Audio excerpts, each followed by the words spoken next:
দিয়ে যেভাবে উদ্ধার করা হলো নাহিদ এবং হাসনাতদের। এবার লং মার্চ টু গোপালগঞ্জ কর্মসূচির হুঁশিয়ারি ইনকিলাব মঞ্চের।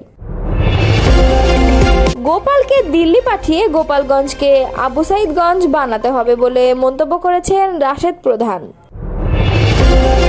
গোপালগঞ্জে সংঘর্ষে 4 জন নিহতের খবর। এতক্ষণ শুনছিলেন সংবাদ শিরোনাম, এবারে বিস্তারিত। গোপালগঞ্জে জাতীয় নাগরিক পার্টির পদযাত্রায় হামলার ঘটনায় পুলিশ নিরাপত্তা দিতে ব্যর্থ হয়েছে উল্লেখ করে শাহবাগ থানার সামনে অবস্থান নিয়েছে ইনকিলাব মঞ্চ।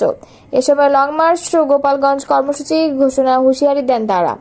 বুধবার সন্ধ্যা 6:30টার দিকে শাহবাগ থানার সামনে অবস্থান নেন তারা। এর আগে ঢাকা বিশ্ববিদ্যালয়ের রাজু ভাস্কর্যের সামনে বিক্ষোভ করেন ইনকিলাব মঞ্চের নেতারা। তাদের অভিযোগ, পুলিশ সমাবেশের বিষয়ে জানলেও আগে থেকে নিরাপত্তার ব্যবস্থা জোরদার করেনি, এজন্য আওয়ামী লীগ ছাত্রলীগ হামলার ঘটনা ঘটিয়েছে। আগামী 24 ঘন্টার মধ্যে হামলাকারীদের আইনের আওতায় না আনলে লং মার্চ টু গোপালগঞ্জ কর্মসূচি ঘোষণার হুঁশিয়ারি দেন তারা। গোপালগঞ্জে দিনভর সংঘর্ষের ঘটনায় 4 জন নিহতের খবর পাওয়া গেছে। বুধবার সন্ধ্যায় হাসপাতাল সূত্র নিহতের বিষয়টি নিশ্চিত করেছে। সূত্রটি জানায়, নিহতরা হলেন দীপ্ত সাহা, রমজান কাজী, সোহেল ও ইমন তালুকদার। তবে তাদের বিস্তারিত পরিচয় পাওয়া যায়নি। এদিকে এরই মধ্যে গোপালগঞ্জে কারফিউ জারি করা হয়েছে। আজ বুধবার রাত 8টা হতে আগামীকাল বৃহস্পতিবার সন্ধ্যা 6টা পর্যন্ত কারফিউ জারি থাকবে। বুধবার দুপুরে নিষিদ্ধ সংগঠন ছাত্রলীগ ও কার্যক্রম নিষিদ্ধ থাকা আওয়ামী লীগের নেতাকর্মীরা চৌরঙ্গি মোড়ে এনসিপির নেতাদের গাড়ি বহরে দুই পাশ থেকে হামলা চালায় ও ইটপাটকেল ছুড়ে। এরপর থেকে দফায় দফায় হামলার ঘটনা ঘটে। এ সময় পুলিশ, সেনাবাহিনী তাদেরকে পিছু হটানোর চেষ্টা চালায়। এছাড়া জেলায় 144 ধারা জারি ও 4 প্লাটুন বিজিবি মোতায়েন করা হয়েছে।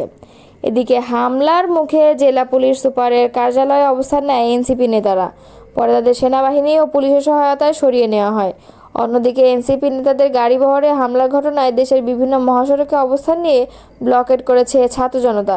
এখন পর্যন্ত রাজধানী শাহবাগ, মানিকগঞ্জের ঢাকা আরিচা মহাসড়ক, চট্টগ্রাম সিলেট সড়ক অবরোধের খবর পাওয়া গিয়েছে।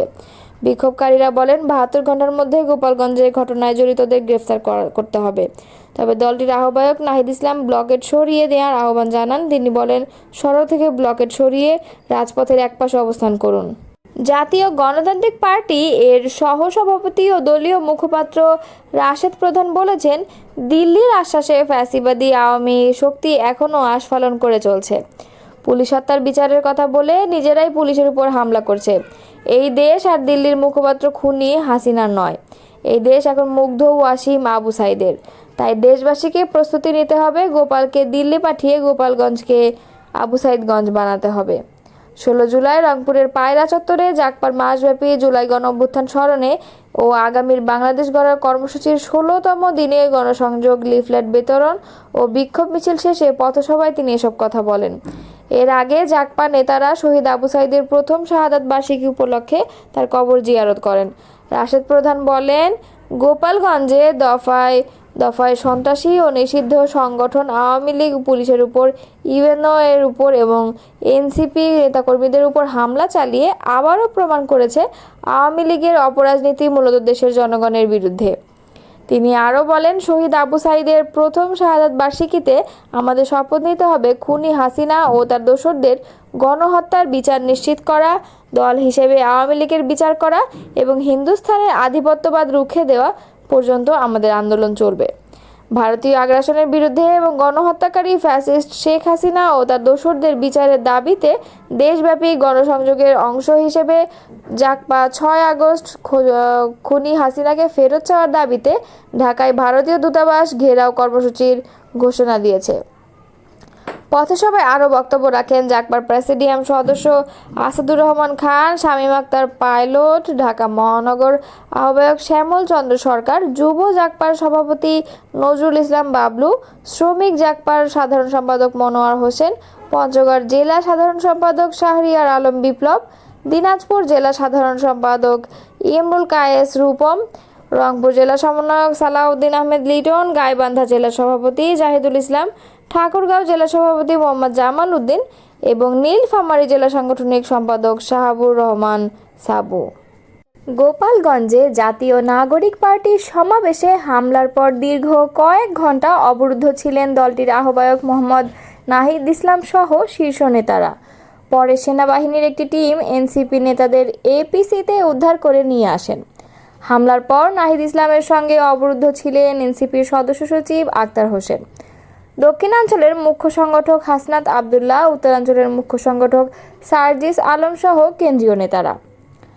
বুধবার রাতে দলের শীর্ষ নেতাদের উদ্ধারের ঘটনাক্রম তুলে ধরে সামাজিক যোগাযোগ মাধ্যম ফেসবুকে পোস্ট করেন দলটির যুগ্ম মুখ্য সমন্বয়ক আরিফুর রহমান তুহিন। ফেসবুক পোস্টে তিনি লেখেন, গোপালগঞ্জ থেকে এপিসিতে উঠানোর দায় আমি সহ কয়েকজনের। আর্মি যখন আমাদের উদ্ধার করতে আসে তখন বাইরে চলছে গুলি ও ককটেল হামলা। আর্মির সাফ কথা, তারা ফেস বাই ফেস সবাইকে এপিসিতে করে নেবে, তাদের অর্ডার। অন্যদিকে নাহিদ ও হাসনাত জানিয়ে দেন সবাই একত্রে যাব এবং গাড়িতে।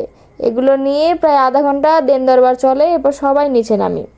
আরিফুর রহমান তুহিন লেখেন, তখন লেফটেন্যান্ট কর্নেল ও সামরিক কর্মকর্তা আমাকে জানান শীর্ষ নেতারা জাতীয় সম্পদ, সেহেতু অন্তত ওনাদের এপিসিতে দেন। এই নিয়ে নিচেও অনেকক্ষণ ঝামেলা হয় এবং আমি ও ওয়াহিদ এক প্রকার জোর করে ওনাদের এপিসিতে তুলে দিই। সেখান থেকে আবারও নাহিদ ও হাসনাত নেমে যান। সুঠামদেহের হাসনাত ও নাহিদকে দ্বিতীয়বার ধস্তাধস্তি করেই এপিসিতে ওঠাই। বহর বের হওয়ার সঙ্গে সঙ্গে নাহিদ যে গাড়িটায় করে আসছিলেন ওইটাকে লক্ষ্য করে ককটেল, গুলি ও ইটপাটকেল মারে। এতে অনেকগুলো গাড়ির গ্লাস ভেঙে যায় এবং অনেক আহত হন। আইন শৃঙ্খলা বাহিনীর অনেক সদস্যও আহত হন। তিনি আরও লেখেন, গোপালগঞ্জ শহর পার হওয়ার সঙ্গে সঙ্গে ওনারা নেমে আবার যার যার গাড়িতে ওঠেন। ততক্ষণে গুলি করা কমেছে, তবে ইটপাটকেল অব্যাহত ছিল। আমাদের বহরের একটি গাড়িতে গুলি লাগে এবং চাকা পাংচার হয়ে যায়, দুটি গাড়ি ঝাঁঝরা হয়ে যায়।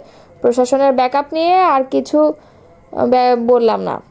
তারা মনে হয় শুরুতে চাইছিল হাসনাতরা মরে যাক। অনেকেই দেখেছি হাসিনার হামলাকে ছাপিয়ে এপিসিতে ওঠাকে গুরুত্ব দিচ্ছেন। কয়েক হাজার অস্ত্রধারীর সঙ্গে আমরা 4 ঘন্টা টিকেছিলাম, সেটা আপনাদের চোখে পড়ল না। এটা সত্যিই দুঃখজনক। এনসিপির নেতা লিখেন, আমার নেতাদের কাছে যেমন আমাদের জীবন গুরুত্বপূর্ণ, আমাদের কাছেও তাদের জীবন আমাদের জীবনের চেয়েও গুরুত্বপূর্ণ। আর আপনাদের নেতাদের মতো উন্নত মানের গাড়ি ও 2 ডজন সিকিউরিটি ফোর্স নিয়ে তো আমরা ঘুরি না। আমাদের নেতারা বহরে হায়েস নোয়া গাড়িতে আমাদের সঙ্গে চড়েন, যেগুলোতে সামান্য ইট পড়লেও কাঁচ ভেঙে যায়।